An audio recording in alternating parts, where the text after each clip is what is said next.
Nagbigay pugay sa huling pagkakataon kay dating House Speaker Jose De Venecia Jr. ang ilang naging dating House Speakers. Kabilang na nga dito sina dating Pangulo at Pampanga 2nd District Representative Gloria Macapagal Arroyo at si dating House Speaker at Leyte 1st District Representative Ferdinand Martin Romualdez. Mula sa Batasang Pambansa, magbabalita si Bien Manalo live. Bien! Princess, binigyang pugay ni House Speaker Faustino Boyeli III ang namayapang si dating House Speaker Jose De Venecia sa isinagawang memorial service dito sa Batasang Pambansa ngayong araw. Sa kanyang mensahe, binigyang diin ni Speaker D ang pagiging dedikado at epektibong lingkod bayan ni De Venecia na nanguna sa mga reforma para sa pag-unlad ng Pilipinas. Malinaw po na ang sukatan ng kanyang pamumuno ay kung paano niya pinangangalagaan ang kanyang tungkulin sa ating bayan.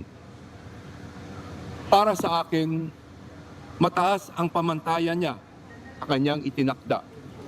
He raised our expectations of dignity in conduct, discipline in stewardship, and fidelity to the nation above all else. Nagbigay pugay din ang mga naging dating House Speakers, kabilang na sina dating Pangulo at Pampanga 2nd District Representative Gloria Macapagal Arroyo at Leyte 1st District Representative Martin Romualdez. A leader of strategic vision, optimistic about our country, deeply invested in its future, unwavering in his belief that dialogue, institutions, and structural reform matter. He brought together representatives across party lines, across ideologies, across regions, and he forged agreements that allowed this House to enact reforms that shaped our economy, strengthened our institutions, and advanced social justice.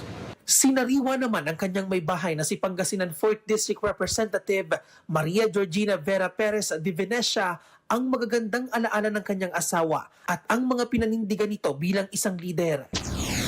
He believed deeply that peace and prosperity must walk hand in hand, that dignity begins with a job, with hope, and with shared progress. Nagkaroon din ng legislative memorabilia display at video presentation na tampok ang buhay at mga natatanging kontribusyon ni De Venecia bilang bahagi ng paggunita sa kanya. Matatanda ang pinagtibay ng Kongreso ang House Resolution 758 para formal na ipaabot ang pagkikiramay sa pamilya De Venecia. Ang resolusyon ay akda ni na House Speaker Boji D, House Majority Leader Sandro Marcos at 4-piece Party List Representative Marcelino Nonoy Libanan. Kinikilala sa nasabing resolusyon ang pagiging House Speaker ni De Venecia sa 5 termino, ang nag-iisang nakagawa nito sa kasaysayan ng Kamara.